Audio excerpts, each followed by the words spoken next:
यो सरकारले एकदम ध्यान दिनुपर्ने कुरा चाहिँ के हो भने मापदण्डमा परेका होइन अतिक्रमण गरेका यस्ता यस्ता सरकारी प्रपर्टीहरूलाई सुरक्षित गर्दाखेरि डोजर चलाउँदा केही समस्या भएन होइन।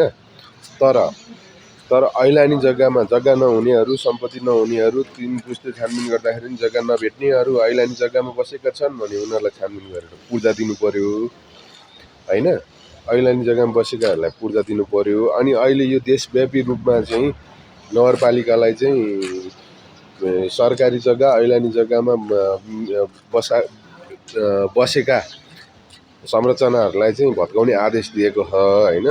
यो ठिक छ भन्ने या ठिक छैन भन्ने, यसलाई व्यवस्थापन गर्नको लागि पूर्जा दिने होइन, व्यवस्थापन गर्ने त छँदैछ।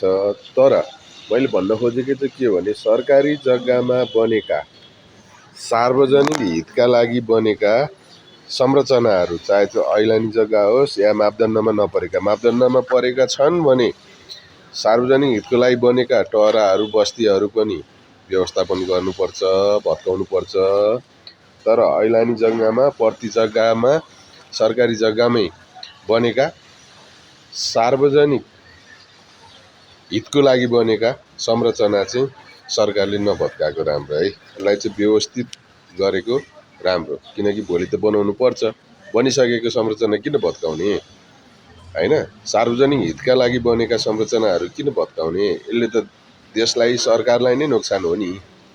त्यो भए हुनाले है अलिकति विस्तृत रूपमा चाहिँ जानकारी दिनु पर्यो, जानकारी गराउनु पर्यो है। धन्यवाद।